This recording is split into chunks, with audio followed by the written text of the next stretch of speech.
ஓம் சாந்தி. எல்லோரும் குஷியாக இருக்கிறீங்களா? 17/5/2026 அவ்யக்த முரளி. Original date 11/2/2010. இது சிவராத்திரி முரளி. சிவனுடைய பிறந்த நாளில் பாப்தாதாவுக்கு கோபங்கிற அக்கு மலரை, அது எருக்கு மலர்னு நினைக்கிறேன்.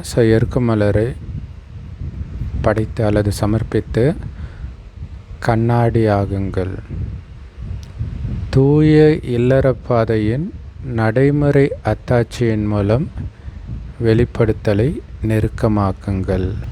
தூய்மையான இல்லற மார்க்கம் எப்படி இருக்குன்றது உங்களை பார்த்தா மற்றவங்களுக்கு தெரியணும். அதன் மூலமாகத்தான் நம்ம பாபாவையே வெளிப்படுத்துகிறோம். இப்படி குடும்பத்தில் இருந்துக்கிட்டே தூய்மையாக இருக்கக்கூடிய ஒரு விஷயத்தை கடவுளை தவிர யாரும் கற்றுக் கொடுக்க முடியாது அப்படின்னு உணர்வாங்க. இன்றைக்கி பாப்தாதாவுக்கு முன்னாடி உட்காந்துட்ருக்கிற உள்நாட்டு குழந்தைங்களும் சரி, வெளிநாட்டு குழந்தைங்களும் சரி, ரொம்ப குஷியோட பாபாவுடைய பிறந்த நாளை கொண்டாடுறதுக்காக, அப்புறம் தங்களுடைய பிறந்த நாளையும் கொண்டாடுறதுக்காக பாபா பல மடங்கு வாழ்த்துக்களையும் ஆசீர்வாதங்களையும் கொடுத்துட்டு இருக்கிறார். ஏன்னா சிவராத்திரி பாபாவுடைய பிறந்த நாள் மட்டும் இல்லை, நம்முடைய பிறந்த நாளும் கூட இல்லையா? பாபா வந்த உடனே நமக்கு ஜென்மம் கொடுக்கிறார். இங்கே நீங்கள் பாபாவுக்கு எதிரில் உட்காந்துட்டு இருக்கிறீங்க. அதே மாதிரி அறிவியல் சாதனங்கள் மூலமாக, டிவி, கம்ப்யூட்டர், இதன் மூலமாகலாம் ரொம்ப தூரத்தில் இருந்து கூட குழந்தைங்க பாபாவுக்கு குஷியாக இதயபூர்வமான வாழ்த்துக்கள் கொடுத்துட்டு இருக்கிறாங்க. இங்கே வந்திருக்கிற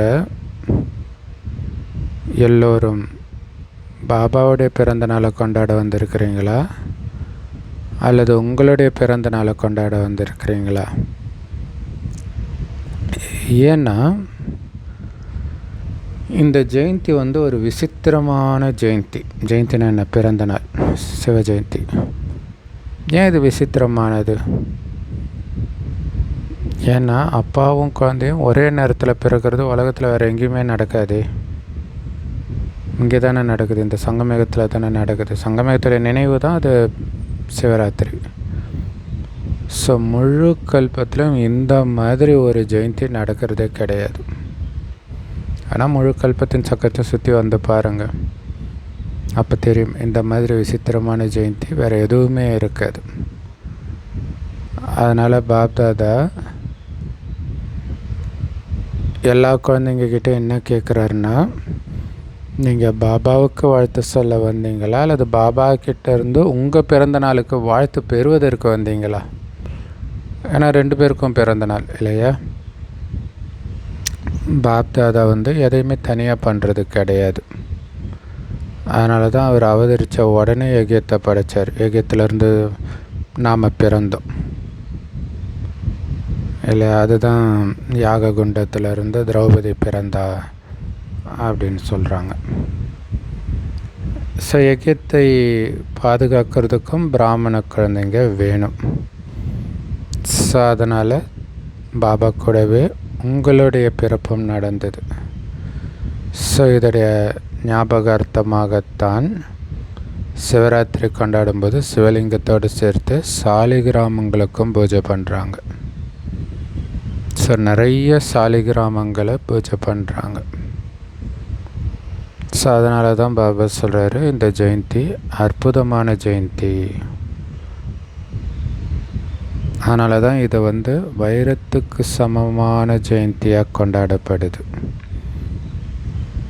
அதனால் பாப்தாதா தனக்கு துணையாக இருக்கிற எல்லா குழந்தைங்களுக்கும்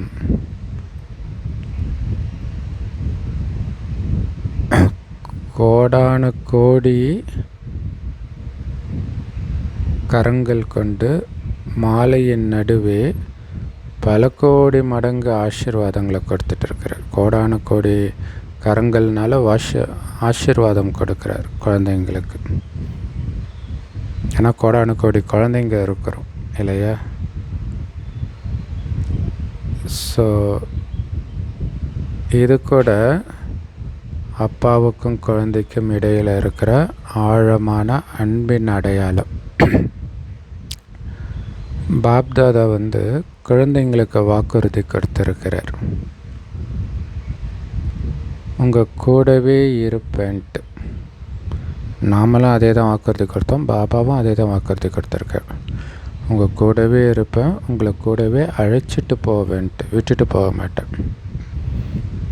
அதான் உன்னை விட்டு விலகுவதும் இல்லை, உன்னை கைவிடுவதும் இல்லை அப்படின்னு பைபிளில் இருக்கும் இல்லையா? அதனால் பாபா சொல்கிறாரு, நான் வாக்குறுதி கொடுத்த மாதிரியே நீங்களும் வாக்குறுதி கொடுத்துருக்குறீங்க தானே அப்பாவுக்கு, கூடவே இருப்பேன், கூடவே வருவேன்னு. சங்கம் யுகத்தில் ஒன்றா இருக்கிறோம் இல்லையா? ஒன்றா தானே இருக்கணும். ஸோ ஒன்றாவே விஸ்வ சேவை பண்ணுறோம். ஸோ அதனால் பாபா கூட இருந்தாலும் ஒன்றா தான் இருக்கணும், பாபா கூட பறந்தாலும் ஒன்றாவே பறக்கணும் பரந்தாமத்துக்கு. ஸோ அதனால் நீங்களும் வாக்குறுதிகள் கொடுத்துருக்குறீங்க தானே பாபா கிட்ட, கூடவே இருப்போம், கூடவே உங்கள் கூடவே வருவோம் பாபான்ட்டு. மேலும் பிரம்மா பாபா கூடவே உலக ராஜ்யம் செய்வோம்னு வாக்குறுதி கொடுத்துருக்குறீங்க தானே இல்லையா? அங்கே எப்படி உலகத்தில் தேர்தல் வாக்குறுதியை எதிர்கட்சியினர் ஞாபகப்படுத்திக்கிட்டே இருப்பாங்க, இதெல்லாம் நீங்கள் நிறைவேற்றலைன்ட்டு. அதேமாரி பாபாவும் அதே தான் சொல்கிறார், வாக்குறுதி கொடுத்தீங்களே ஞாபகம் வச்சுருக்கிறீங்களா, நிறைவேற்றுறீங்களான்னு கேட்குறார். அந்தளவுக்கு பக்காவாக தானே வாக்குறுதி கொடுத்துருக்குறீங்க, உறுதியாக இருக்கிறீங்க தானே அதை நிறைவேற்றுறதில்ல. ஸோ இதுதான் சிவஜெயந்திக்கான சிறப்பே. கூடவே இருப்பேன்னு அந்த வாக்குறுதி கொடுத்துருக்குறீங்க இல்லையா, அதுதான் சிவஜெயந்திக்கான சிறப்பு. ஒன்றாவே பிறக்கிறோம், ஒன்றாவே இருக்கிறோம், ஒன்றாவே பாபா கூட போகிறோம். சில சமயம் இந்த மாதிரி ரெட்டை குழந்தைகள் சொல்லுவாங்க இல்லையா, அவங்க ஒன்றாவே பிறப்பாங்க. சிலர் ஒன்றாவே இறக்கவும் செய்வாங்க. ஆக்சுவலாக நிறைய பேர் அந்த உடம்பு ஒட்டி பிறக்கிற குழந்தை ஒரு குழந்தை இறந்துருச்சுன்னா இன்னொரு குழந்தையும் இறந்துடும். சரி, அந்த மாதிரி நம்ம பாபாவோடு ஒட்டி பிறந்த குழந்தைகள் கரெக்டாக சொல்லணுன்னா. அதனால தானே அர்த்தநாரீஸ்வரர் ஒட்டி இருக்கிற மாதிரி தானே காட்டுறாங்க, சிவன் உடலும் பார்வதி உடலும். அமிர்த வேலையிலிருந்து வெவ்வேறு இடத்தை சார்ந்த குழந்தைங்க ரொம்ப மகிழ்ச்சியோடு பாபாவுக்கு வாழ்த்துக்கள் அனுப்புகிறாங்க, ஆசீர்வாதத்தை அனுப்புகிறாங்க. அதை பாப்தாதா பார்க்குறாரு அமிர்த வேலையிலேருந்து. நீங்கள் இப்போ நேரடியாக பாபாவுக்கு வாழ்த்து கொடுத்துட்டு இருக்கிறீங்க, பாபா கிட்டேருந்து வாழ்த்து வாங்கிட்டும் இருக்கிறீங்க இல்லை? இப்போ நம்ம ஜஸ்ட்டு பாபா மீட்டுக்கு சிவராத்திரி அப்போ பார்க்க மட்டும் போகிறோன்னு வச்சுக்கோங்களேன். அது சொல்லும்போது தெரியும், ஓ நம்ம வாழ்த்து கொடுக்கணும். ஸோ அப்போ happy birthday Baba, happy birthday Baba அது மைண்டில் ஓடிக்கிட்டே இருக்கணும். ஸோ அதனால் பாபாவுக்கும் விஷ் பண்ணுறீங்க, பாபாவும் உங்களுக்கு விஷ் பண்ணுறார், ரிசீவ் பண்ணுறோம் பாபா கிட்டேருந்து வாழ்த்துக்களை. ஸோ ஒரே நேரத்தில் வாழ்த்து கொடுக்கவும் செய்கிறீங்க, வாழ்த்து அடையவும் செய்கிறீங்க. ஸோ அதுலேயும் பாபாவுக்கு முன்னாடியே உட்காந்து பாபாவோட பிறந்த நாளை கொண்டாடிட்டு இருக்கிறது எவ்வளோ பெரிய பாக்கியம் இல்லையா? பகவானுடைய குழந்தைங்களுக்கு எவ்வளோ பெரிய பாக்கியம் இது. அவங்க பக்தியில் அந்த சிலையை வச்சு அலங்காரம் பண்ணிகிட்டு இருக்கிறாங்க, நைட்டெல்லாம் கண்ணு முழிக்கிறாங்க. ஆனால் நம்ம கடவுளோடு அதை கொண்டாடிட்டு இருக்கிறோம். ஸோ எல்லாருடைய முகங்களும் மலர்ந்து இருக்கிறத, குஷியில் பறந்துட்டு இருக்கிறத பாப்தாதா பார்க்குறார். அந்த சந்தோஷத்தில் ஒருபுறம் பாப்தாதா குழந்தைங்களுடைய பாக்கியத்தை பார்க்குறார், இன்னொரு பக்கம் பக்தர்களையும் பார்க்குறார். ஏன்னா பக்தர்கள் இன்னும் கடவுளை வாங்க வாங்கன்னு கூப்பிட்டுட்டு இருக்கிறாங்க. ஆனால் நீங்களோ அவர் கூடவே அவருடைய பிறந்த நாளை கொண்டாடிட்டு இருக்கிறீங்க. எவ்வளோ வித்தியாசம் பாருங்கள் ரெண்டு பேருக்கும். அதுக்காக பக்தர்களுடைய அறிவாற்றலை குறைச்சி மதிப்பிட முடியாது. ஏன்னா இப்போ நீங்கள் எதை நடைமுறையில் பண்ணுறீங்களோ அதோடைய நினைவார்த்தமாக அவங்க பக்தி மார்க்கத்தில் கொண்டாடுறாங்க. இல்லை எவ்வளோ நல்ல விதி மூலமாக ஞாபகார்த்தத்தை உருவாக்கி இருக்கிறாங்க பாருங்கள்.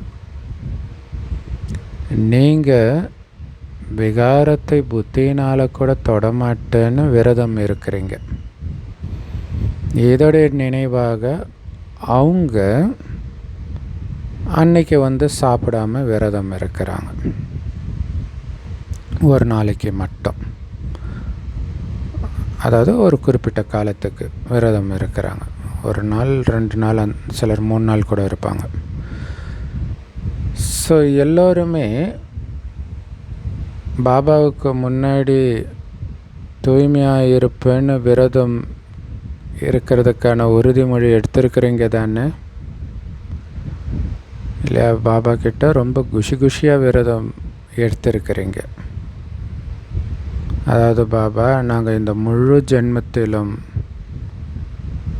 விரதத்தை தாரணை பண்ணுவோம், தூய்மையின் விரதத்தை, பிரம்மச்சரிய விரதத்தை தாரணை பண்ணுவோம் இந்த பிராமண ஜென்மம் முழுவதும்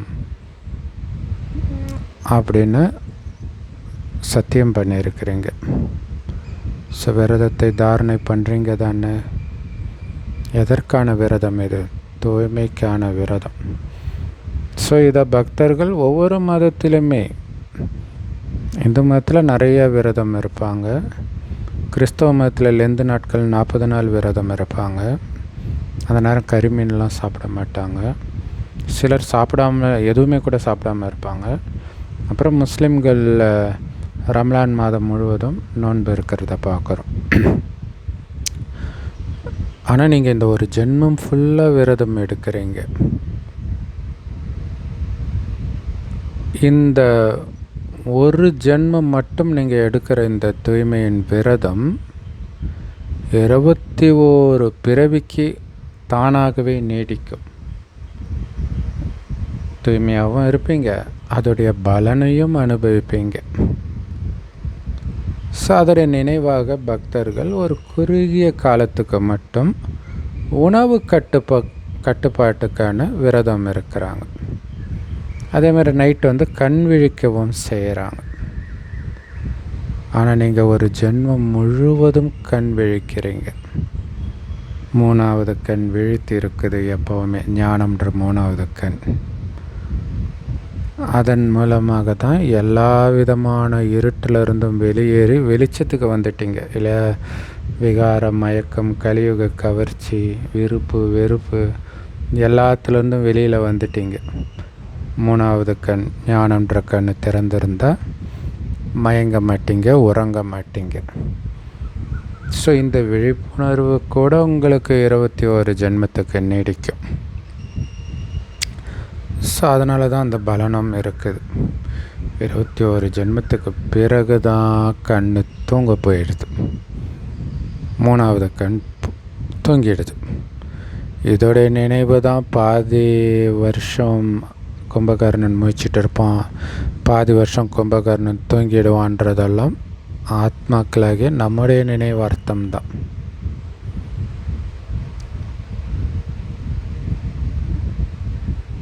ஸோ இன்றைக்கி நீங்கள் எந்த அளவுக்கு விழிப்புணர்வில் இருக்கிறீங்கன்னா உங்களுடைய விழிப்புணர்வின் மூலமாகவே முழு உலகத்திலும் விழிப்புணர்வின் ஜோதி ஏற்றப்படும்ன்றார்.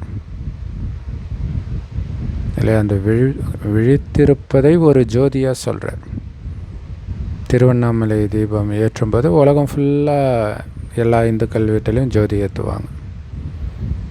ஸோ அந்த மாதிரி விழிப்புணர்வில் இருக்கிறதன் மூலம் அனைத்து ஆத்ம ஜோதியும் ஏற்றப்படும்ன்றார். ஸோ எந்த விதமான துக்கம் மற்றும் அசாந்தின்ற இருள் இருக்காது முழு உலகத்திலும். இப்போ இந்த சங்கமயுகத்தில் விழிப்புணர்வில் இருக்கிறதுனால முழு உலகத்திலும் அரை கல்பத்துக்கு துக்கம் அசாந்தின்ற இருட்டே இருக்காது. அதனால் சொல்லுங்கள், முழு உலகத்தையும் இருட்டிலிருந்து வெளிச்சத்துக்கு எடுத்துகிட்டு வந்திருக்கிறீங்க. அப்போ இந்த எல்லையற்ற விரதம், தூய்மைன்ற விரதம் உங்களுக்கு பிடிச்சிருக்குதா அல்லது கஷ்டமாக இருக்குதா? ஈஸியாக தானே இருக்குது. யாருக்கு ஈஸியாக இருக்குதோ உங்கள் கையை உயர்த்துங்க. எப்போவாச்சும் கஷ்டமாக இருக்குதா? சில நேரம் கஷ்டமாக இருக்குதா? இல்லையா? ஏன்னா தூய்மைங்கிறது நம்முடைய பிறப்புரிமைன்னு உங்களுக்கு தெரியும். தூய்மைன்றது வெறும் பிரம்மச்சரியம் மட்டும் கிடையாது. எண்ணம், சொல், செயல், உறவு, தொடர்பு எல்லாத்துலேயும் தூய்மையாக இருக்கிறது. ஸோ எப்படி கலியுகத்தில் எலெக்ஷன் அப்போ ஓட்டு போடுறது உங்களுடைய உரிமை, உங்களுடைய கடமை அப்படின்னு சொல்கிறாங்க. இல்லை, முதல்ல உரிமைனாங்க, இப்போ கடமைன்னு சொல்கிறாங்க. அந்த மாதிரி பிராமணனாக பிறந்த உடனே உங்களுடைய உரிமை இது தூய்மைன்றது. அந்த உரிமையை விட்டு கொடுக்கலாமா? இல்லை, நான் தூய்மையாக இருக்கக்கூடாதுன்னு சொல்கிறதுக்கு யாருக்கும் உரிமை கிடையாது. வெறும் பிரம்மச்சரிய விரதம் மட்டும் கிடையாது. எண்ணம், சொல், செயல் எல்லாத்துலேயும் தூய்மை இருக்கணும்.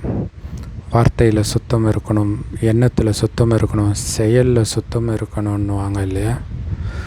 அதேமாரி உறவு, தொடர்பு எல்லாத்துலேயும் தூய்மையாக இருக்கிறது. அதான் தூய்மை. பிராமணன்னாலே இது என்னுடைய உரிமை. சுத்தம் இல்லாமல் இருக்கிறதுனா உங்களை யாரோ சுத்தம் இல்லாமல் இருன்னு வலுக்கட்டாயப்படுத்துகிறத மாதிரி நீங்கள் நினச்சிக்கணும். இல்லை, ராவணன் நீ தூய்மை இழன்றான், நான் எதுக்குடா தூய்மை இழக்கணும், இது என்னுடைய உரிமை, எங்கள் அப்பா கொடுத்த உரிமை, நான் இதை விட்டு கொடுக்க மாட்டேன்.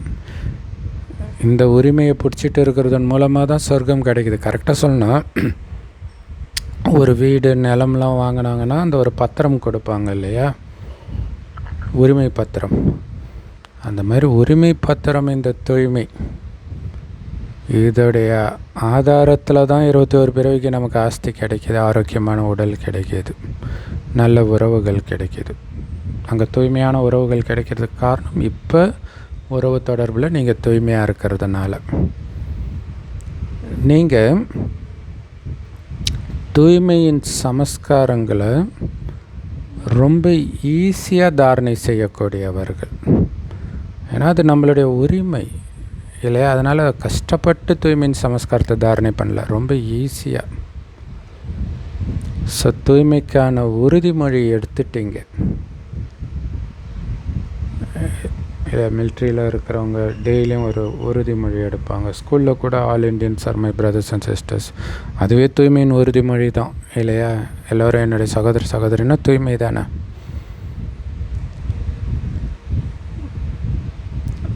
ஸோ பாப்தாதா நேரத்துக்கேற்ப எச்சரிக்கை கொடுக்குறார், நேரத்துடைய எச்சரிக்கை கொடுக்குறார், டைம் நெருங்கிட்டு இருக்குதுன்ட்டு. இந்த 2011 முரளி, ஸோ 15 வருஷத்துக்கு முன்னாடி முரளி அப்போவே எச்சரிக்கை கொடுத்துட்டு இருக்கிறார்.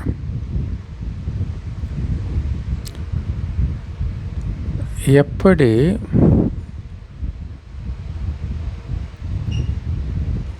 நீங்கள் தூய்மைக்கான விரதத்தை தைரியத்தோடு தாரணை பண்ணீங்க.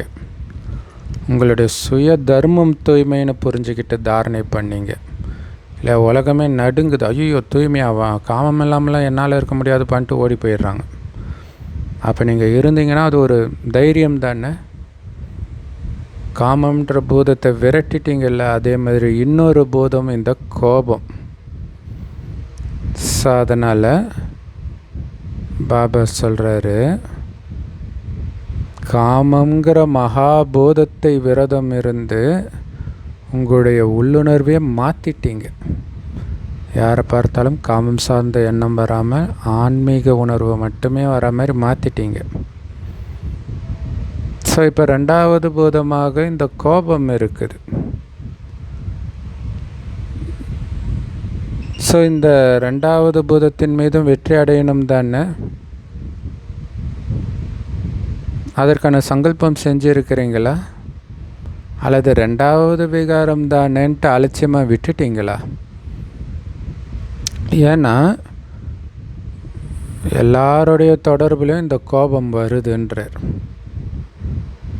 இல்லை நமக்கு பிடிச்ச மாதிரியே எல்லாம் நடக்காது இல்லை. அதுதான் நாடகம் நாடகம் நாடகம் அப்படின்னு அந்த கோபத்தை அழிக்கணும். நாடகத்தில் பதிவாயிருக்கு, அதில் நன்மை இருக்குது, அவ்வளோதான். இல்லைன்னா கோபம் வந்துடும். ஸோ ரொம்ப எச்சரிக்கையாக இருக்கணும். பொதுவாக பிறந்த நாள் கொண்டாடும்போது ஒருத்தர் மற்றவருக்கு பரிசு கொடுக்குறீங்க.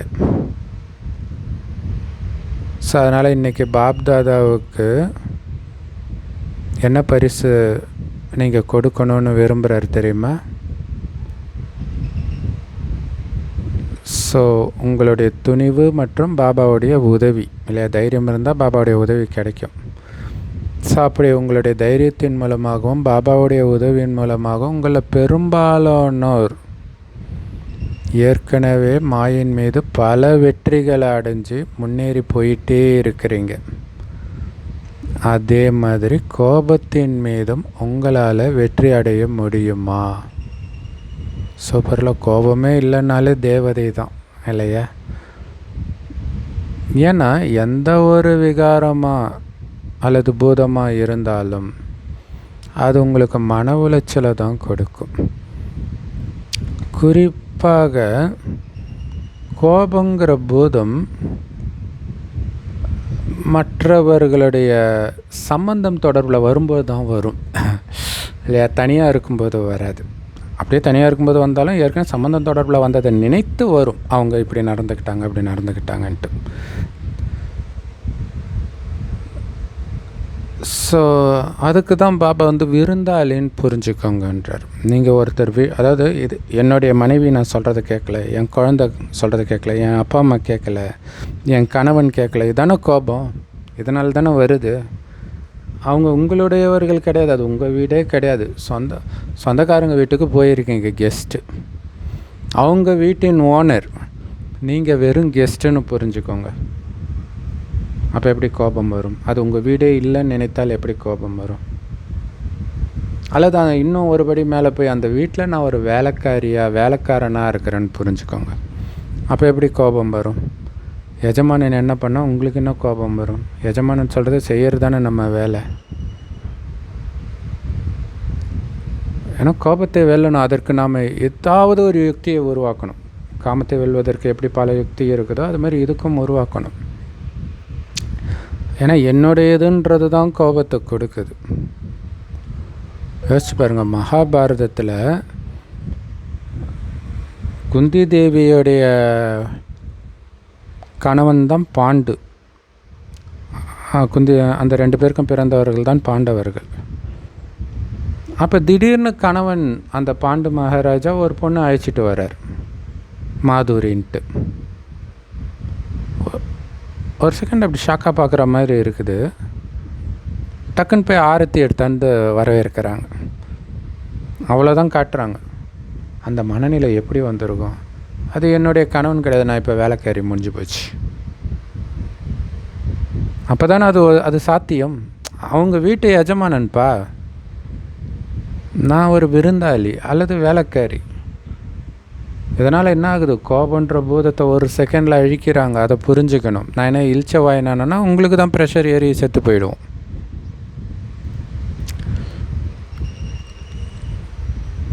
ஸோ அதே மாதிரி அந்த 2வது பொண்டாட்டி பேச்சை கேட்டு புலி வேட்டையாட போய் ஒரு தப்பு பண்ணி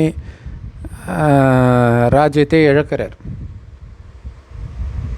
அப்பயும் அந்த பொண்ணு மேலே கோபம் வரல. கடைசியில் அந்த பொண்ணு, அதாவது அந்த 2வது மனைவியை கட்டி பிடிச்சா, அதாவது மனைவி காமத்தோடு நெருங்கினா இறந்துடுவாங்கன்னு சாபம் இருக்கும்.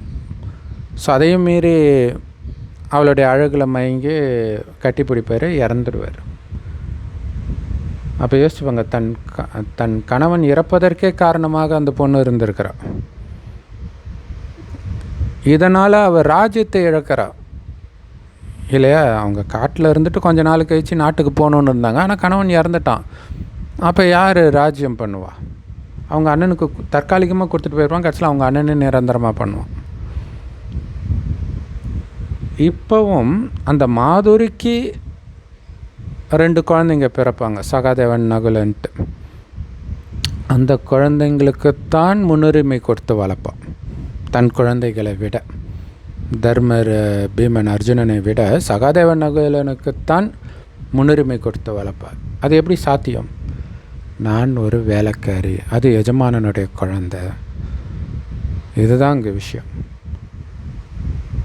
அதேமாரி இந்த பாண்டவர்களே அழிக்கிறதுக்கான எல்லா விதமான திட்டமும் தீட்டுவான் துரியோதனன். இதெல்லாம் தெரியும் அவளுக்கு. இருந்தாலும் அவங்க மேலே கோபம் வராது. ஏன்னா நான் வேலைக்காரி, அந்த உணர்வுலே இருக்கிறாங்க. அப்போ எப்படி டக்குன்னு டிரான்ஸ்ஃபார்ம் ஆக முடியுது மகாராணியிலேருந்து? இப்படி ஆத்மா நான், அந்த நடிப்பு முடிஞ்சிச்சு. இப்போ இந்த நடிப்பு இல்லை. ஜென்ரலாக மகாராணி உடம்புல இருக்கிற ஆத்மா இறந்து வேலைக்காரி உடம்புக்கு போனால் தெரியாது, வலி தெரியாது. ஆனால் அதே உடம்புல இருந்துட்டு டக்குன்னு வேலைக்காரி ஆகும்போது அதுக்கு தான் அந்த உடம்புன்னு நினைக்காதீங்கன்றார். இப்படி தான் கோபம்ன்ற பூதத்தை வெல்லணும். ஸோ உங்களுடைய மனதில் கோபம் வரும் பொழுது நீங்கள் கோபத்துக்கு கட்டாயப்படுத்தப்பட்டவராக, அடிமையாக ஆகிடுறீங்க இல்லையா? அப்போ கோபத்துக்கு அடிமை ஆகலை அவங்க, அதுதான் விஷயம் இல்லையா? அந்த வீட்டுக்கு நான் அடிமைன்னு நினைக்கிறதுனால கோபத்தின் அடிமையை அடித்து உடைக்கிறாங்க. இதுதான் பெரிய விஷயம். நான் என்ன அடிமையாக நீங்கள் சொல்கிறதெல்லாம் கேட்குறதுக்குன்னு சண்டை போடுறது, அதெல்லாம் பெரிய ஹீரோயிசமாக புக்கிலெல்லாம் படிச்சுட்டு இருப்போம். ஆனால் உண்மையில் அவங்க கோபத்துக்கு அடிமையாக இருக்கிறாங்க. இன்றைக்கி உலக நாடுகளில் யுத்தத்துக்கு காரணம் அதுதான் இல்லையா? நீங்கள் அப்பாவுடைய பிறந்த நாளை கொண்டாட வந்திருக்கிறீங்க. ஸோ அதனால் இன்றைக்கி பாரதம் மற்றும் வெளிநாடுகளில் இருக்கிற எல்லா குழந்தைங்க கிட்ட இருந்தும் கோபத்தை பரிசாக பெறுவதற்குத்தான் பாபா விரும்புகிறார் இல்லையா? பர்த்டே கிஃப்டாக உங்கள் கோபத்தை கொடுத்துடுங்க.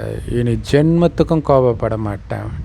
எப்படி ஹரிச்சந்திரன் இனி ஜென்மத்துக்கும் பொய் சொல்ல மாட்டேன்னு சத்தியம் பண்ணுவாரோ, அதே மாதிரி என்ன நடந்தாலும், எதை இழக்க நேர்ந்தாலும் நான் கோபப்பட மாட்டேன் அப்படின்னு சத்தியம் பண்ணுங்க. கோபத்தை பாபாவுக்கு பரிசாக கொடுத்துடுங்க. கோபம்ன்ற விஷத்தை, அந்த விஷத்தை தான் அவர் குடிச்சிட்டார். சிவபெருமான் நீலகண்டன் ஆனார் அப்படின்னு புராண கதை இருக்குது இல்லையா?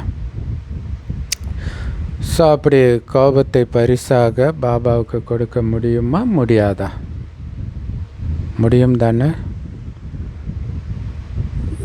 ஸோ யாரெல்லாம் பாபாவுக்கு இந்த பரிசு கொடுக்க முடியும்னு புரிஞ்சிருக்கிறீங்களோ, மனசளவில் கூட கோபம் இருக்கக்கூடாது, கனவில் கூட கோபம் இருக்கக்கூடாது இல்லையா? அந்த பழைய நமக்கு துக்கம் கொடுத்தவங்க, துரோகம் செஞ்சவங்களை நம்ம பெருசாக யோசிக்காட்டினா கூட கனவில் வரும்போது உங்களுக்கு அதே கோபம் வரும். அது கூட வரக்கூடாது. ஸோ அந்த மாதிரி உங்களுக்காக சங்கல்பம் வச்சு தைரியத்தோடு முன்னேறி போகிறதுக்கு சக்தி இருக்குதா? கோபத்தை எண்ணத்திலும் கனவிலும் வரவிட மாட்டேன், இதுதான் தைரியம்ன்றார். எது நடந்தாலும் கோபப்பட மாட்டேன்றது தான் தைரியம். ஆனால் அங்கே தைரியம்னாலே கோபத்தோடு காட்டிட்டாங்க. ஸோ இப்படி முன்னேறி போகிறதுக்கு சக்தி இருக்குதா? அதனால் பாபாவுக்கு முன்னாடி தைரியத்தோடு சங்கல்பம் செய்ய முடியுமா, நான் கோபப்பட மாட்டேன்னு. ஸோ அதனால் பாபா முன்னாடி தைரியத்தோடு உங்களால் சங்கல்பம் செய்ய முடியுமா, கனவுல கூட கோபப்பட மாட்டேன் அப்படின்னு. ஸோ அப்படி சங்கல்பம் செஞ்சு பாபா கிட்டேருந்து பரிசு வாங்குவீங்க தானே. ஸோ பாபா கிட்ட பரிசாக கோபத்தை கொடுங்க. பாபா உங்களுக்கு உலக ராஜ்யத்தையே பரிசாக கொடுக்குறார். ஒருவேளை கோபத்தின் மீது நீங்கள் வெற்றி அடைஞ்சிட்டிங்கன்னா மற்ற அனைத்து விகாரத்தின் மீதும் வெற்றி அடைகிறதுக்கான தைரியம் வந்துடும். எவ்வளோ பெரிய சீக்ரெட் வச்சுருக்கிறார் பாருங்கள் இல்லையா. காமம் தான் மிகப்பெரிய எதிரி அப்படின்னு சொல்லிட்டு இருந்தோம், அது உண்மை தான். ஆனால் கோபம் குறைஞ்சது கிடையாது. கோபத்தை வெற்றி அடைஞ்சிட்டிங்கன்னா மற்ற எல்லாத்தையும் உங்களால் வெற்றி அடைகிறதுக்கு தைரியம் வந்துடும்ன்றார். பற்று, பேராசை, நானுங்கிற அகங்காரம், இதன் மீதெல்லாம் வெற்றி அடைகிறதுக்கான தைரியம் வந்துடும்ன்றார். ஸோ அதனால் நாம் இந்த பரிசை கொடுத்துட்டு பாபா கிட்டேருந்து பரிசு பெறணும்னு யார் புரிஞ்சிருக்கிறீங்க அவங்க கை உயர்த்துங்க. ஸோ நல்லது, கொடிகளை அசைக்கிறீங்க, குமாரிகளும் இருக்கிறீங்க. பாருங்கள், குழந்தைங்களுடைய துணிச்சலை பார்த்து பாப்தாதாவுக்கு ரொம்ப சந்தோஷம். நீங்களும் இந்த காட்சியை பார்த்துட்டு இருக்கிறீங்க தானே. ஸோ அதனால் பாப்தாதா ஃபோட்டோ எடுக்க சொல்கிறாங்க. மறுபடியும் கை உயர்த்துங்க, எல்லாரையும் ஃபோட்டோ எடுங்க. இந்த துணிச்சலுக்காக ஒவ்வொரு நாளும் அமிர்த வேளையில் நீங்கள் என்னை சந்திக்கும்பொழுது உங்களுக்கு விசேஷமாக பாப்தாதா சகஜமான அனுபவி ஆத்மா ஆகுங்கன்னு வாழ்த்து கொடுப்பார். ஏன்னா நீங்கள் எல்லோரும் அவங்கவுங்க இடத்துல இருந்துக்கிட்டு இல்லறத்தை கவனிச்சுக்கிட்டு வீட்டை விட்டு வெளியேறாமல் தூய்மையான இல்லற வாழ்க்கையை நடத்துகிறத மக்கள் பார்க்கும் பொழுது என்ன ஆகும் தெரியுமா? ஆத்மாக்கள் வரிசையில் நிற்கணும் அப்படின்னு நீங்கள் எல்லோரும் சுபபாவனை வைக்கிறீங்க இல்லையா, அது நிறைவேறும். ஸோ அவங்க வரிசையில் நிற்கக்கூடிய காட்சி உங்களுக்கு தென்படும் அப்படின்னு அர்த்தம். வர ஆரம்பிப்பாங்க.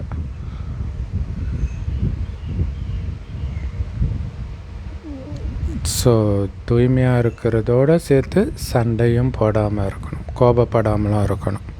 இல்லை நாங்கள் தூய்மையாக இருக்கிறோன்னு மட்டும் சொல்லிவிட்டு சண்டை போட்டுக்கிட்டே இருந்தால் பக்கத்து வீட்டில் இருக்கிறவங்களாம் ஐயா அவங்க எந்த நேரமும் அடிச்சுக்கிட்டு இருப்பாங்கப்பா அப்படின்வாங்க. அது பாபா பேரை கெடுத்துடும் இல்லையா. ஸோ அதனால தான் அதையும் வெல்லணும், கனவுல கூட கோபம் வரக்கூடாது அப்படின்னு பாபா சொல்கிறார். ஸோ அப்போ தான் மதுபனை நோக்கி கியூ வரும். கோபம் வெளிப்படையாக தெரியுது. நீங்கள் நடைமுறையில் தூய்மையாக வாழறத பார்க்கும் பொழுது இவங்க சும்மா தூய்மையை பற்றி பேசுகிறது மட்டும் இல்லை, தூய்மையாக வாழ்ந்து காட்டுறாங்க அப்படின்னு சொல்லுவாங்க. ஸோ பாபாவை வெளிப்படுத்த விரும்புகிறீங்க இல்லையா. அப்போ அதற்கு நீங்களே சாட்சியாக இருக்கணும். இல்லை இந்த ஞானத்தை கடவுள் கொடுக்கறது மட்டும் இல்லை, செய்ய வைக்கிறார். உடல் இல்லாத கடவுள் செய்ய வைக்கிறார். ஸோ இதோட நினைவாக கிறிஸ்தவர்கள் டெஸ்டிமோனி கடவுளுக்கு சாட்சி சொல்கிறேன்றாங்க. ஸோ அதை மாதிரி இதுக்கு சாட்சியாக தூய்மையான வாழ்க்கை வாழறதுக்கான சாட்சியாக நீங்கள் இருக்கணும். ஸோ இதன் மூலமாக ஈர்க்கப்பட்டு எல்லோரும் தானாகவே வருவாங்கன்றார் பாபா. ஏன்னா உண்மையிலே குடும்பத்தில் இருந்துக்கிட்டு காமம் இல்லாமல் வாழறதை விட கோபம் இல்லாமல் வாழறது தான் ரொம்ப கஷ்டம் இல்லை. ஏன்னா காமம் இல்லாமல் நிறைய பேர் வாழறாங்க. மனஸ்தாபம் வந்து அப்படியெல்லாம் கூட இருக்கிறாங்க. ஆனால் கோபம் இல்லாமல் வாழறது, ஸோ இங்கே தூய்மைன்றது எல்லா விகாரத்தையும் சேர்த்து தான். மெயினாக பாப்பா கோபத்தை பற்றி தான் சொல்கிறார். அதை பார்த்து தான் ஈர்க்கப்பட்டு வருவாங்கன்றார். அப்போ அக்கம் பக்கத்தில் இருக்கிறவங்களுக்கு தெரியும்ல நீங்கள் கோபப்படுறீங்களா இல்லையான்னு பாபா சொல்கிறார்.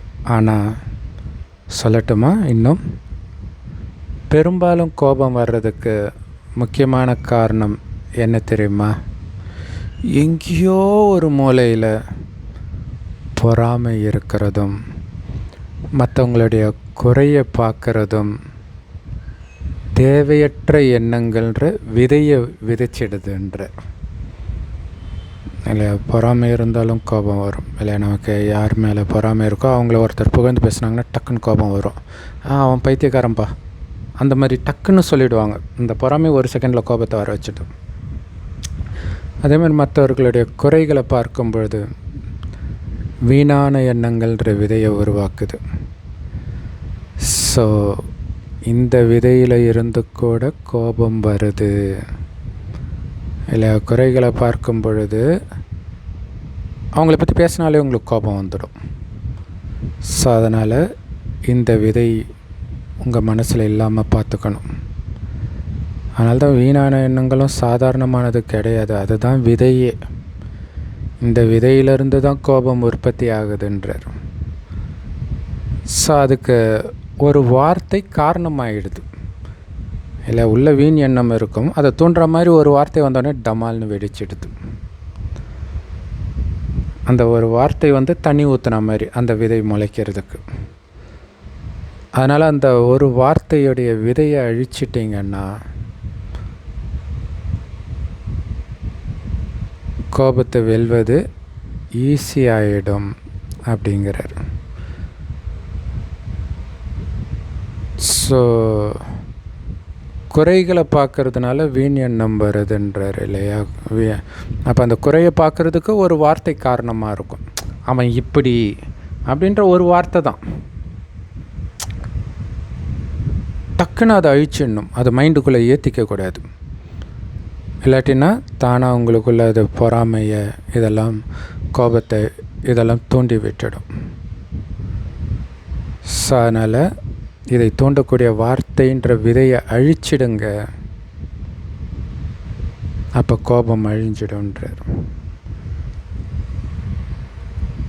ஸோ இன்னொன்று, கோபம் வர்றதுக்கு ஒரு வார்த்தை காரணமாக இருக்குதுன்றார். அந்த வார்த்தை என்னன்னா, ஏன் இது ஏன் இப்படி நடந்துச்சு, இப்படி தானே இருக்கணும், ஏன் நடந்தது, இதை ஏன் செஞ்சாங்க, ஏன் ஏன் ஏன் ஏன்ற இந்த வார்த்தையுடைய கியூ ரொம்ப நீளமாக இருக்குது. இதுதான் பிரச்சனை. கோபம் வர்றதுக்கு காரணம், ஏன் அவங்க இப்படி பேசுனாங்க, இப்படி பேசியிருக்கக்கூடாது, இது ஏன் இங்கே இருக்குது. கோபத்துக்கு முக்கியமான காரணமாக இது அமைஞ்சிடுது. இல்லை பொறாமை வர்றதுக்கும் அவங்க இப்படி தானே பண்ணணும், ஏன் அப்படி பண்ணுறாங்க, அப்போ வேணும்னே பண்ணுறாங்க, அவங்க ஃபேமஸ் ஆகணுன்னே பண்ணுறாங்க. அப்போ அது கொஞ்சம் கொஞ்சமாக அந்த விதையை உள்ளே வளர்த்து விட்டுடுது. அந்த எல்லாமே நாடகத்தின்படி கரெக்டாக நடக்குது. எதுக்கு ஏன்னு கேட்குறீங்க இல்லையா. குறைகளை பார்க்குறதும் ஏன்ற வார்த்தையினால தானே வருது. ஏன் இப்படி பண்ணுறாங்க, இப்படி பண்ணக்கூடாது, அப்போ இப்படி பண்ணால் அது குறை அப்படின்னு பார்க்குறீங்க. ஸோ இங்கிலீஷில் கியூ அப்படின்ற எழுத்து எழுதுறது வந்து கஷ்டம்.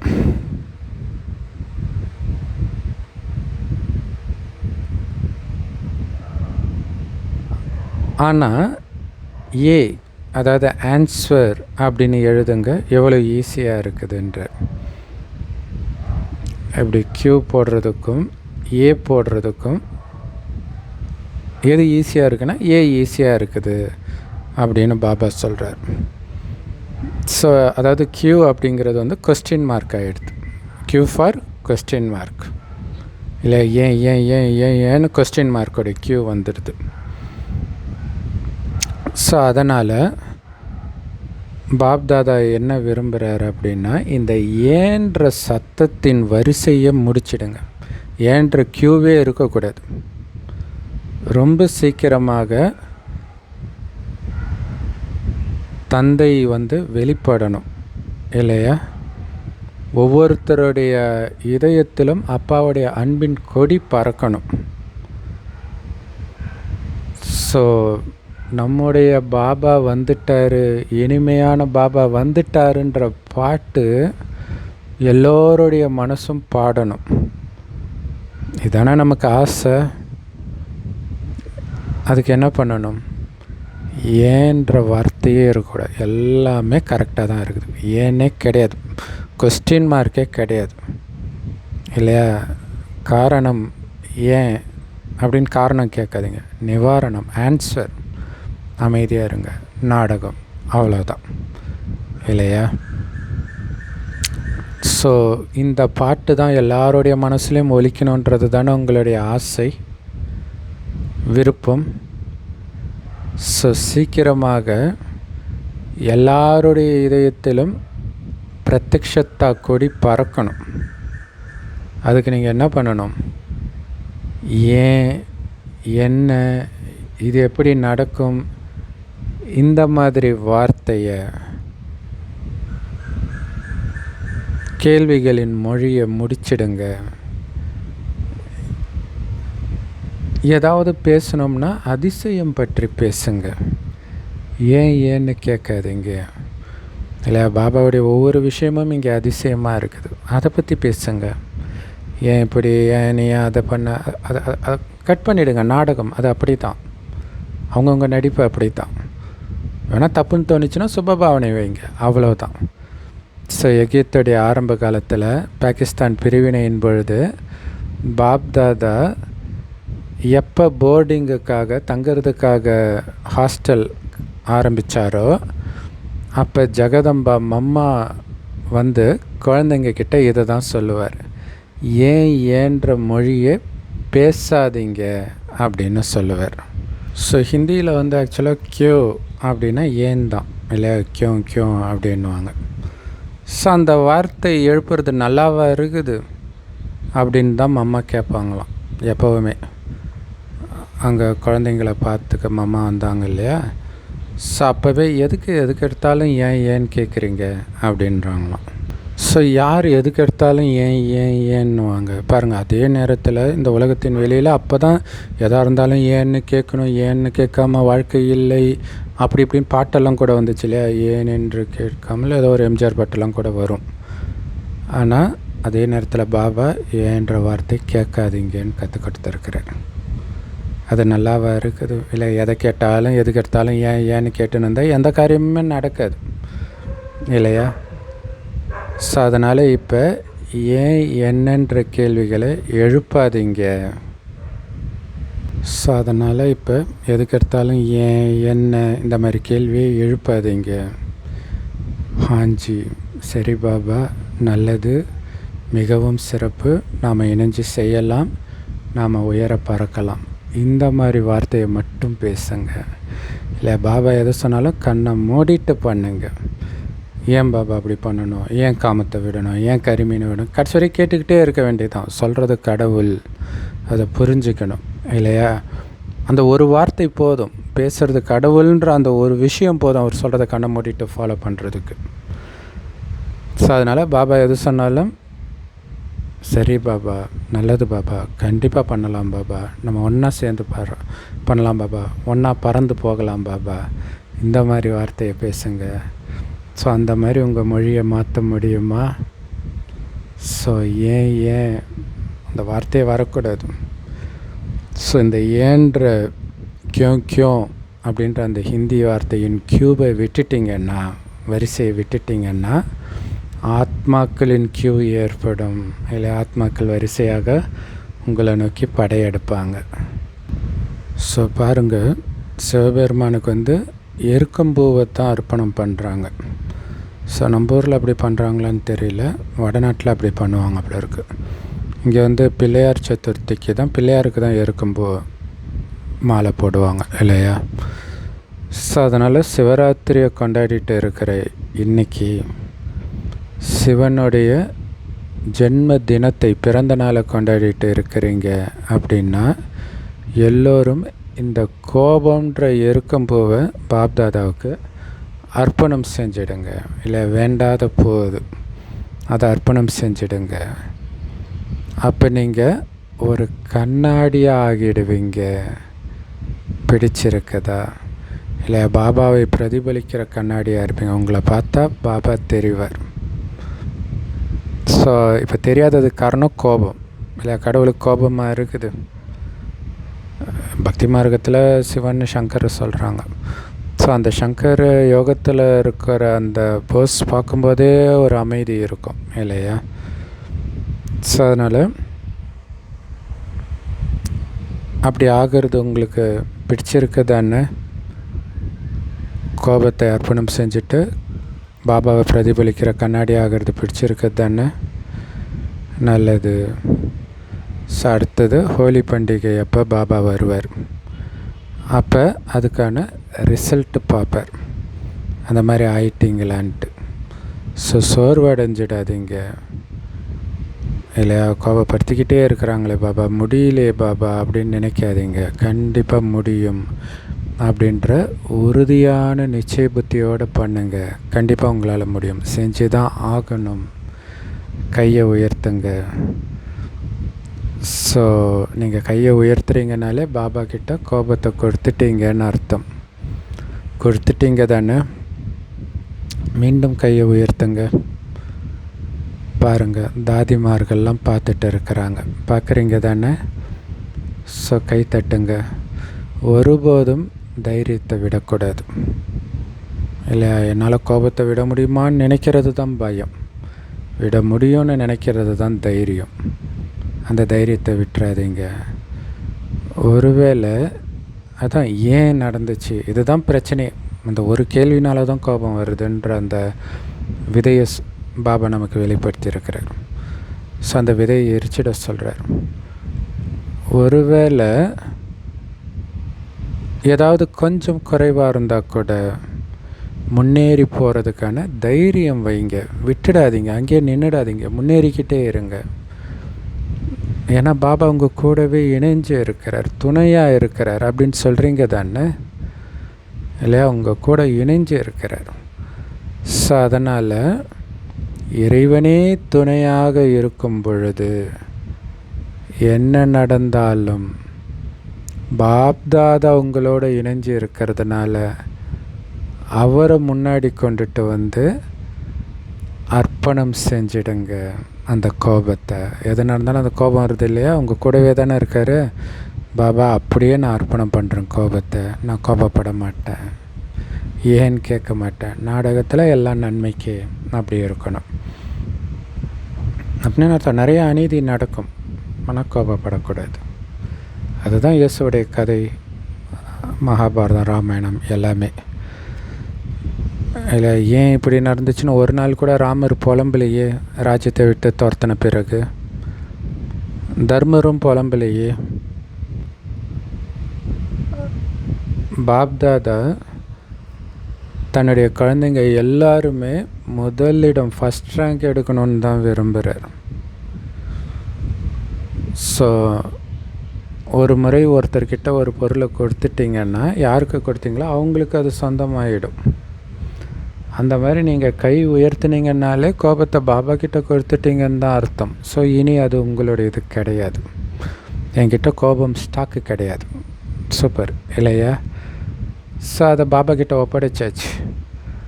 அதனால் உங்கள் சங்கல்பத்தில் கூட கோபம் வரக்கூடாது. அப்படி வந்துச்சுன்னா பாபா கிட்ட கொடுத்த பொருள் என்னதுன்னு நீங்கள் நினைக்கிறீங்க. ஸோ அது தப்பு இல்லை, அது நேர்மை கிடையாது. இல்லை இல்லை பாபாவுதுன்னு கொடுத்துட்டு இப்போ என்னதுன்னு நீங்கள் சொல்கிறீங்கன்னா அது நேர்மையற்றதாச்சே. அப்படி உணருங்கன்றார். ஸோ அது தவறான காரியம் இல்லை. இன்னொருத்தட்ட கொடுத்துட்டு அது என்னதுன்னு சொல்கிறது. ஒரு முறை கொடுத்த பொருளை திரும்ப பெற முடியாது.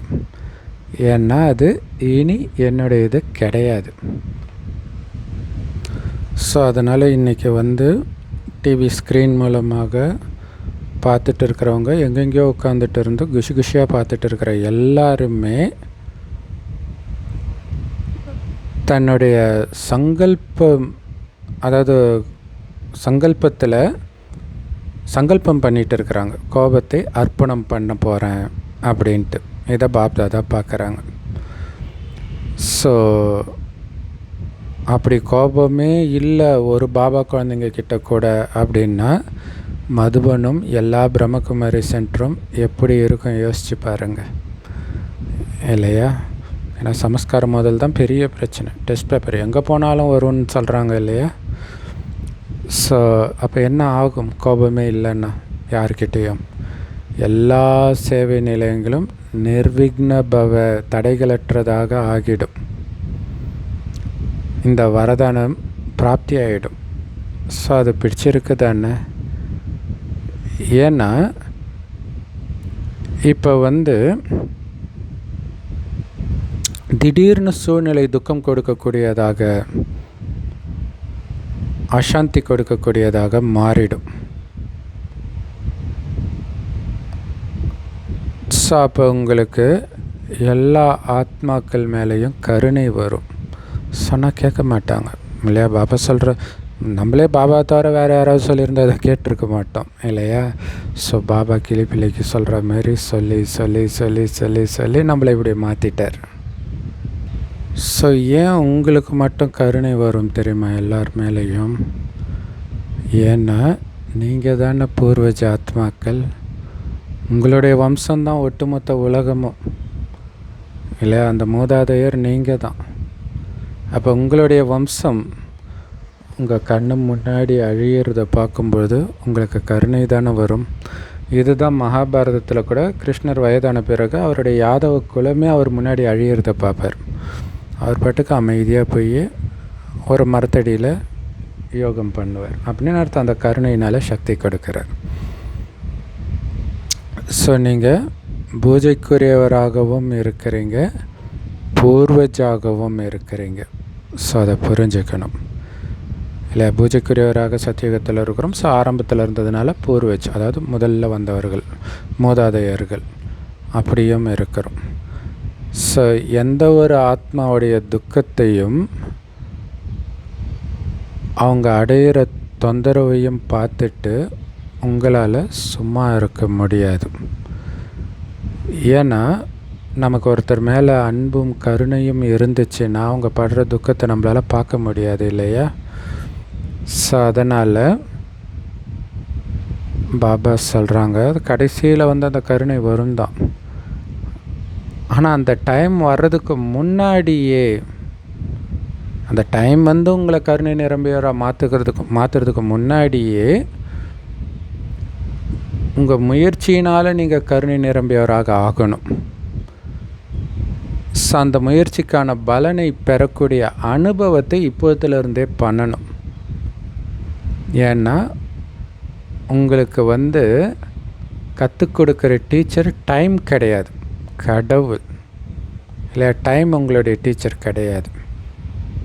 இப்போ டைம் மாற்றுற வரைக்கும் வெயிட் பண்ணக்கூடாது இல்லை. தானாகவே அந்த கருணை வருன்றார் கடைசியில். ஆனால் அதுக்கு முன்னாடியே கருணை நிரம்பியவராகி அந்த அமைதியான அதிர்வலைகளை பரவ செஞ்சுக்கிட்டே இருக்கணும். ஸோ அதனால்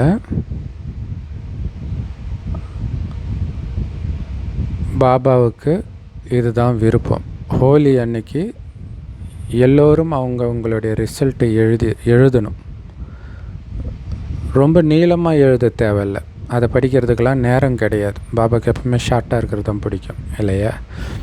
அதனால் பாப்தாதா ஏற்கனவே சொன்ன மாதிரி உங்களுக்கு வரதான கார்டு கிடைக்குது இல்லையா, பிளெஸ்ஸிங் கார்டு, அது எவ்வளோ சின்னதாக இருக்குது. அந்த மாதிரி சின்ன சீட்டில் ஓகேன்னு எழுதுங்க இல்லையா? பாபா சொன்னதில் ஓகேவாக இருக்கிறேன்னு அர்த்தம். ஒருவேளை உங்களுடைய முயற்சியில் ஏதாவது தப்பு வருது அப்படின்னா ஓகே போட்டுட்டு அழிச்சிடுங்க. ஓகே இல்லை அப்படின்னு அர்த்தம். ஈஸி தானே? ஸோ அதனால் நிறைய பேப்பரை வீணாக்க வேண்டாம். ஒருவேளை புருஷார்த்தத்தில் நிறைய முறை நீங்கள் தப்பு பண்ணுறீங்க அப்படின்னா, ஏன்னா 1 முறை 2 முறை 3 முறை தப்பு பண்ணிங்கன்னா எத்தனை முறை தப்பு போடுறீங்களோ அத்தனை கோடு போடுங்கன்ற. 1 முறைனா 1, 2 முறைனா இப்படி போடுங்க, 3 முறைனா இன்னொன்று கோடு போடுங்க இல்லையா? மேலும் ஹோலி பண்டிகைக்கு முன்னாடியே மதுபனுக்கு அனுப்பி வைங்க. ஸோ எல்லாரோடைய இதையும் ஒன்றா சேர்த்து அனுப்புங்க. டீச்சர் அனுப்பட்டும். அப்போ இல்லையா, டீச்சர்ஸ்க்கு தானே தெரியும் ஸ்டூடெண்ட்ஸ்க்கு கோபம் வருதா இல்லையான்ட்டு, இல்லையா? அவங்க அனுப்பணுன்றார். ஸோ அப்போ பாப்தாதா கிட்ட உங்களுடைய ரிசல்ட்டு வந்துடும். அதில் யார் முதலிடத்தில் இருக்கிறீங்கன்னு தெரிஞ்சிடும். பிறகு பாப்தாதா உங்களுக்கு பல மடங்கு இதயபூர்வமான அன்பை பரிசாக கொடுப்பார். நல்லது. இங்கே டபுள் ஃபாரினர்ஸ் இருக்கிறீங்க இல்லையா? கை உயர்த்த சொல்கிறாரு. நீங்களும் முதலிடத்துக்கு வருவீங்க தானே? முதலிடம் பிடிப்பீங்க தானே? பார்ப்போம். வெளிநாட்டினர் ஃபஸ்ட்டு வரீங்களா அல்லது பாரதவாசிகள் ஃபஸ்ட்டு வரீங்களான்ட்டு. ஸோ பாப்தாதா எல்லோரையும் வெறும் போட்டியாளராக மட்டும் பார்க்கலை, பாபாவுடைய ஆசைகளை பூர்த்தி செய்யக்கூடிய தீபங்களின் ரூபமாக தான் பார்க்க விரும்புகிறார் இல்லையா? ஆசை தீபமாக பார்க்க விரும்புகிறார். நல்லது. மதுபன் வாசிகள் என்ன பண்ணுவீங்க? ஆக்சுவலாக இப்போ தவறான அர்த்தத்தில் ஆசை நாயகின்றாங்க. ஆனால் நம்ம தான் பாபாவுடைய ஆசைகளை பூர்த்தி செய்யக்கூடிய ஆசை நாயகிகள். அதுதான் ஆசை தீபங்கள் அப்படின்னு சொல்கிறார். அவருடைய ஆசையை பூர்த்தி செய்யக்கூடியவர்களாக நம்மளை பார்க்க விரும்புகிறார். நல்லது. மதுபன் வாசிகள் என்ன பண்ண போகிறீங்க? கை உயர்த்துங்க. ஸோ பாண்டவ பவனில் இருக்கிற மதுபன் வாசிகள், கீழே இருக்கிறவங்க எல்லாரையும் கை உயர்த்த சொல்கிறாரு. நல்லது. ஸோ மதுபன் வாசிகள் முதலிடம் வரணும் தானே? ஏன்னா ஸோ மதுபனைத்தான் எல்லாருமே சீக்கிரமாக ஃபாலோ பண்ணுவாங்க. ஸோ அப்போ நீங்கள் முன்னாடி இருக்கணும், எல்லோருக்கும் முன்மாதிரியாக இருக்கணும் இல்லையா? ஸோ அந்த மாதிரி பாபாவோடு இணைந்து இருக்கக்கூடிய எல்லா குழந்தைங்களும் பாபா பார்க்குறாங்க. ஸோ அவங்க பாபா சொல்கிறத கேட்குறாங்க. ஆனால் யாரெல்லாம் இப்போ நேரடியாக பாப்தாதாவுடைய மகா வாக்கியத்தை கேட்க முடியலையோ அவங்க கண்டிப்பாக முரளி மூலமாக பிறகு கேட்பாங்க இல்லையா? பாபாவை பார்க்கவும் செய்கிறாங்க, பாபா சொல்கிறத கேட்கவும் செய்கிறாங்க. இப்போ கேட்க முடியாதவங்களும் அடுத்த நாள் முரளியில் வந்துடும், கேட்பாங்க. ஸோ அதனால் தந்தையுடைய அன்பான உதவிகரமாக இருக்கக்கூடிய எல்லா இனிமையிலும் இனிமையான அன்பிலும் அன்பான குழந்தைங்களுக்கு பாப்தாதா பல மடங்கு வாழ்த்துக்களை கொடுக்கிறார், ஆசீர்வாதங்களை கொடுக்கிறார்.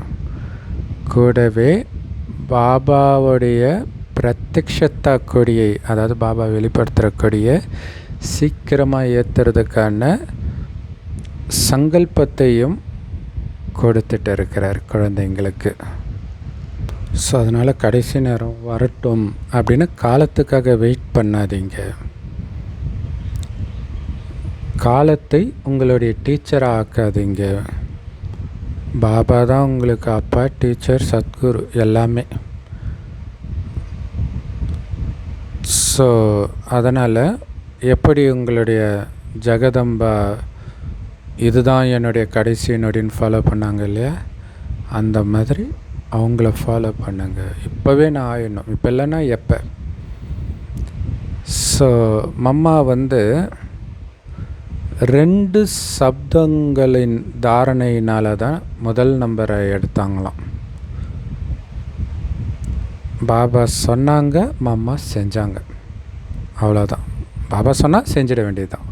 இது பாருங்களேன், சினிமா டயலாகாகவே வந்துருக்குது. ஆண்டவன் சொல்கிறான், அருணாச்சலம் செய்கிறான்ட்டு. ஸோ பாபா சொன்னது தான் பஞ்ச் டயலாகவே வருது எல்லா படத்துலையுமே. சொன்னார் செய்தார், 2 வார்த்தை, அவ்வளோதான். பாபா சொன்னால் கண்ணை மூடிட்டு பண்ண வேண்டியதுதான். அந்த மாதிரி தீவிர புருஷார்த்தம் பண்ணதுனால தான் முதல் நம்பரில் மம்மா வந்தாங்க. ஸோ நீங்களும் பாபா சொல்கிறத அப்படியே ஏற்றுக்கிறீங்க தானே? அப்படின்னா நீங்களும் உங்கள் அம்மா ஜெகதம்பாவை ஃபாலோ பண்ணுங்க. ஸோ எல்லோருக்கும் பாப்தாதா அன்பு நினைவுகளும் இதயபூர்வமான ஆசீர்வாதங்களையும் கொடுக்குறாரு, ஏற்றுக்கோங்க. ஸோ அது மட்டும் இல்லை, பாபா தன்னுடைய குழந்தைகளை எஜமானர்களாக பார்த்து வணங்குறாருன்றார் இல்லையா? குழந்தைங்களை அவர் வணங்குறார், என்னுடைய எஜமானர்களே அப்படின்ட்டு. ஸோ பாப்தாதா எல்லா மண்டலங்களுக்கும் சொல்லியிருக்கிறார், அதாவது வாரிசுதாரர்களையும் மைக்குகளையும் உருவாக்குங்க இல்லையா? அதாவது பிரபலமானவர்களை பாபா குழந்தையாக்கி அவங்க மூலமாக பாபா ஞானம் பரவணும், அப்படி உருவாக்குங்க. ஸோ அப்படி யாருமே இப்போ வரைக்கும் பிரபலமானவர்கள் பாபா ஞானத்தை பேசுகிற மாதிரி தெரியல. வேணால் மதுபனுக்கு வந்தாங்கன்னா அங்கே மைக்கை பிடிச்சி பேசுகிறாங்க, அதன் மூலமாக வெளியில் எப்படி செய்தி பரவும்? வெளியில் பேசணும், அது ரொம்ப முக்கியமான விஷயம் இல்லையா? ஏன்னா அந்த மாதிரி பிரபலமானவர்களுடைய அனுபவத்தை கேட்கும் பொழுது, ஆனால் இது ஒருத்தங்க அப்படி ஆனாங்க, முர்மு ஆனாங்க இல்லையா? நம்ம ஜனாதிபதி முர்மு அவங்க பாபா குழந்தைன்றது நியூஸ் பேப்பரில் வந்தது, நிறையா அவங்களுடைய கஷ்டம்லாம் வந்தது. அப்போ பிரம்மகுமாரி ஆகலைன்னா இதிலருந்தெல்லாம் மீண்டு வந்திருக்க முடியாதுன்னு நிறைய பேர் சொன்னாங்க, அஞ்ஞானிகளே. சரி, செல்வாக்கு மிக்கவர்களுடைய அனுபவத்தை கேட்கும் பொழுது நாமளும் அந்த மாதிரி ஆகணுங்கிற எண்ணம் மற்றவங்களுக்கு வரும். ஸோ அப்போ அவங்க யாருக்கு வேணாலும் உறுதியாக சொல்ல முடியும். பாருங்கள், ரஜினிகாந்த் அவர்களுக்கு ஞானத்தை கொடுக்கறதுக்கு எவ்வளோ ட்ரை பண்ணுறாங்க நிறைய பேர் இல்லையா? ஆனால் நெருங்க முடியல. ஆனால் அதே ரஜினிகாந்த் அவர்கள் இப்போ சமீபமாக வாழும் கலை ஸ்ரீ ரவிசங்கர் அவர்களுடைய 70வது பிறந்த நாளில் கொண்டாடி அவருடைய மகிமையை பாடிட்டு இருக்கிறார், அவருடைய மகிமையும் ஹடயோகத்தின் மகிமையும்.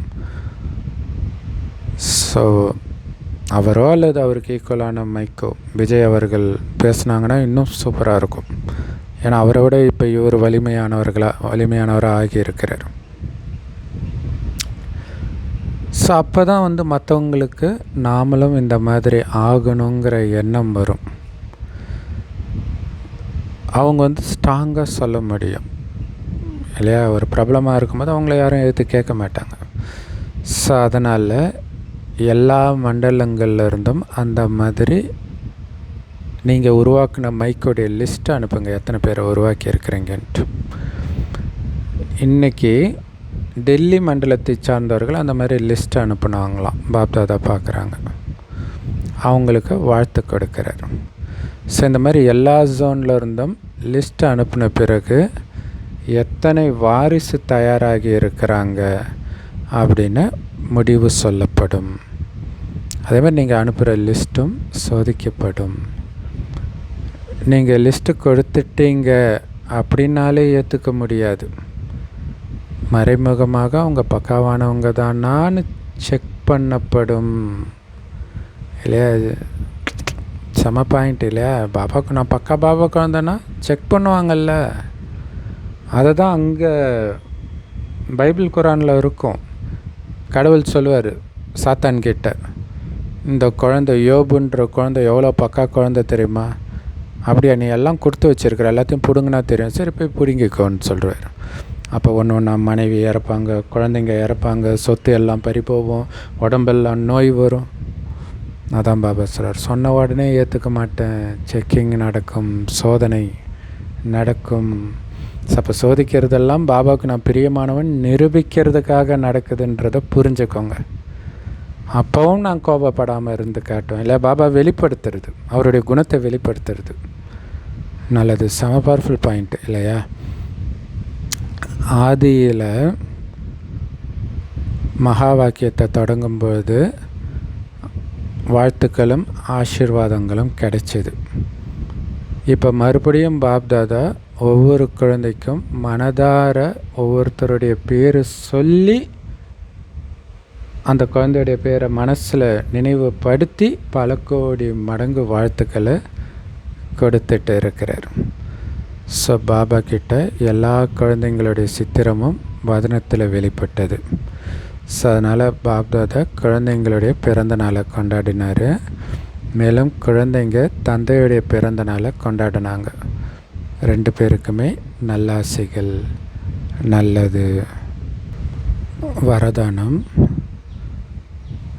அனைவருக்கும் மரியாதை கொடுக்கறதன் மூலமாக தன்னுடைய பதிவை, அதாவது ரெஜிஸ்டரை சரியாக வச்சுக்கக்கூடிய அனைவருக்கும் அன்பானவர் ஆகுங்கள். அதுக்கு விளக்கம்: மற்றவர்களுக்கு யார் எந்த அளவுக்கு மரியாதை கொடுக்குறாங்களோ அந்த அளவுக்கு மட்டும்தான் அவங்க தன்னுடைய பதிவை சரியாக வச்சுக்க முடியும். சம பாயிண்ட்டு இல்லையா? மற்றவங்களுடைய ஆசீர்வாதம் எப்போ கிடைக்கும், பிராமண பரிவாரத்துடைய ஆசீர்வாதம் எப்போ கிடைக்கும்னதுக்கு பாபா சொன்னது என்னென்னா, என்ன ஆனாலும் அவங்களுக்கு மரியாதை கொடுக்கறத நிறுத்தாதீங்க, மரியாதையை குறைக்காதீங்க. அப்போ இன்றைக்கி இல்லைனாலும் நாளைக்கு கண்டிப்பாக அவங்களுடைய சர்டிஃபிகேட் கிடைச்சிடும்னு பாபா சொல்லியிருக்கார். அவங்களுடைய ஆசீர்வாதம் கிடைச்சிடும். ஸோ அதனால் மற்றவங்களுக்கு எந்த அளவுக்கு மரியாதை கொடுக்குறீங்களோ அந்த அளவுக்கு மட்டும்தான் உங்களுடைய ரெஜிஸ்டரை பக்காவாக வச்சுருக்க முடியும். ஸோ மற்றவங்களுக்கு மரியாதை கொடுக்கறது அப்படிங்கிறது உண்மையிலே தன்னுடைய பதிவை சிறப்பாக உருவாக்குறதுன்னு அர்த்தம். ஸோ உண்மையிலே மற்றவங்களுக்கு மரியாதை கொடுக்கறது உங்களுடைய ரெஜிஸ்டரை பக்காவாக உருவாக்குறீங்கன்னு அர்த்தம்ன்றார். செம சூப்பர் இல்லையா? மற்றவங்களுக்கு மரியாதை கொடுக்க உங்களுக்கு ஆசீர்வாதம். இப்போ நிறைய பிரபலங்கள் கூட, இப்போ அஜித் அவர்கள் எல்லாருக்கும், லைட்மேன் உட்பட எல்லாருக்கும் மரியாதை கொடுப்பாரு அப்படின்னு சொல்லுவாங்க. ஸோ அப்போ அவருடைய ரெக்கார்டு க்ளீனாக இருக்குது, மக்களுக்கு பிடிச்சிருக்குது இல்லையா? ஸோ அப்போ ஆசீர்வாதம் கிடைக்கிது. அப்படி இருக்கும்போது நம்ம நாராயணன் ஆகணும்னா நம்மளுடைய ரெக்கார்டு எவ்வளோ க்ளீனாக இருக்கணும். எப்படி யஜ்யத்துக்கு உதவியாளர் ஆகிறது தான் உதவியை பெறுவது இல்லையா? நீங்கள் மற்றவங்களுக்கு உதவி செஞ்சால் தானாகவே மற்றவங்களும் உங்களுக்கு உதவி செய்ய வருவாங்க.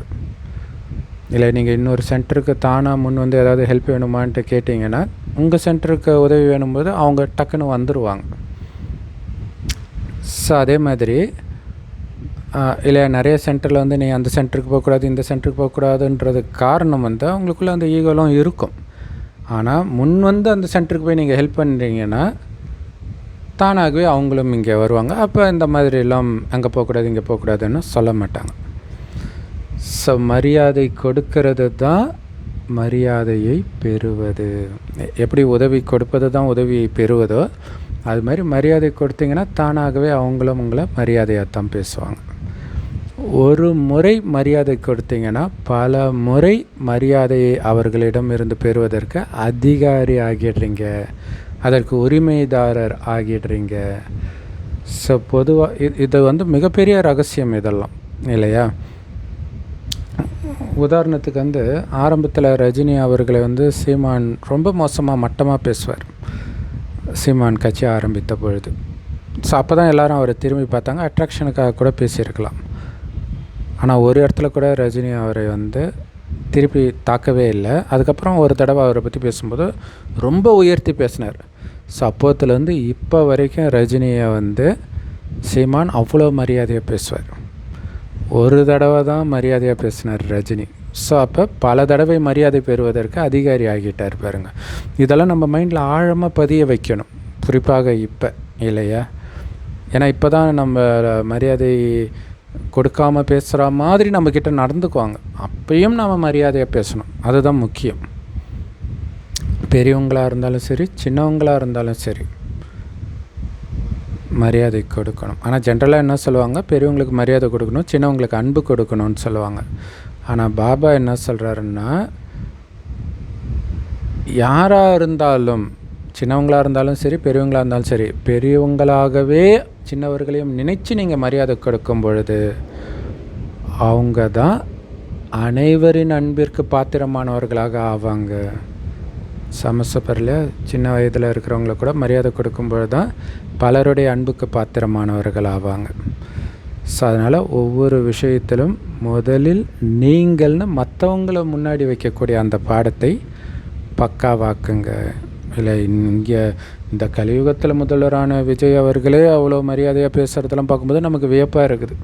இப்போ சத்தியுகத்தின் நாராயணன் ஆகணும், நம்ம எந்த அளவுக்கு ஆகணும் யோசித்து பாருங்கள். இல்லை, இவங்களெல்லாம் விட பயங்கரமாக ஆகணும். ஸோ அந்தளவுக்கு மரியாதை கொடுக்கணும்.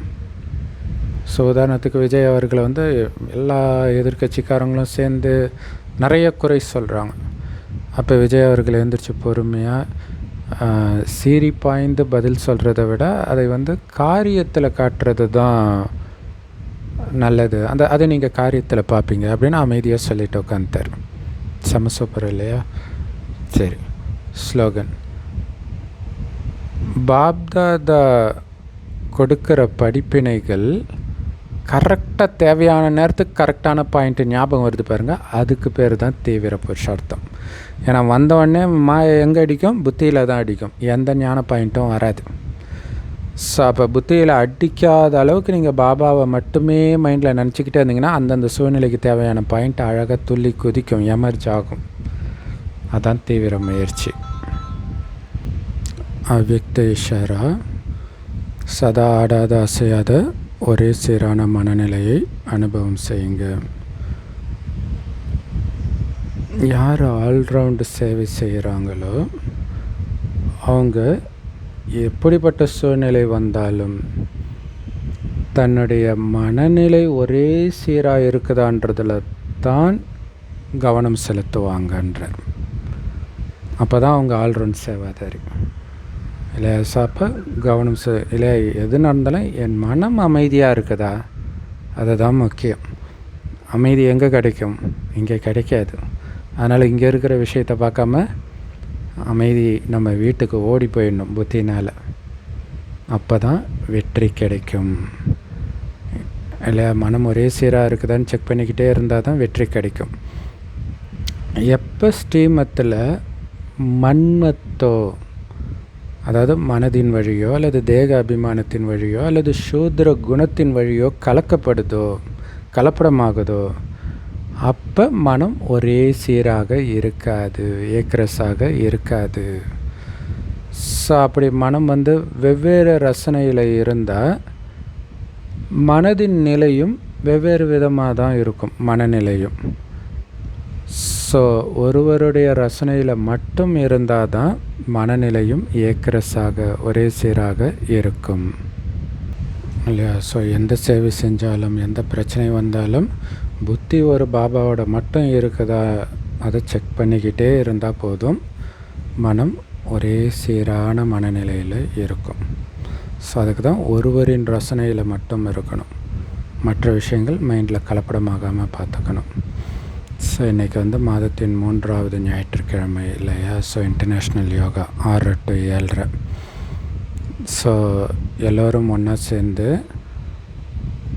உங்களுடைய பூர்வஜ் மற்றும் பூஜ்ய ஸ்வரூபத்தின் ஸ்வமானத்தின் மூலமாக முழு கல்ப விருட்சத்துக்கும் உங்களுடைய சுப உணர்வு மற்றும் சுப விருப்பத்தினுடைய சக்திசாலியான கிரணங்களை கொடுக்கக்கூடிய சேவையை செய்யுங்கள். முரளியிலே சொல்லியிருப்பார் இல்லையா, நான் தான் மூதாதையர், என்னுடைய வம்சம் இது. அப்போ உங்களுடைய வம்சம் மொத்தத்துக்கும் அந்த மரக்கிளைகள் அத்தனைக்கும் சுபபாவனை கொடுக்கணும். ஏன்னா அதை தான் பண்ண சொல்கிறார் இல்லையா, அந்த கருணை உணர்வு. ஸோ பாபா கிட்டேருந்து சக்தி வாங்கி அந்த அமைதி சக்தியும் தூய்மையின் சக்தியையும் உலகத்தில் உள்ள அத்தனை ஆத்மாக்களும், என்னுடைய வம்சத்தில் வந்த அத்தனை ஆத்மாக்களும் அனுபவிக்கணும். உலகத்தில் உள்ள அத்தனையும் நம்முடைய வம்சம்தான், அதை புரிஞ்சுக்கணும். ஸோ அது ரொம்ப பவர்ஃபுல்லாக அந்த சக்தி கிரணங்களை கொடுக்கணும் அப்படின்னு சொல்லியிருக்கிறாங்க. ஓம் சாந்தி. செம powerful Murali. Love you Bapdada. Thank you Bapdada. குஷியாக இருங்க, குளிர்ச்சியாக இருங்க.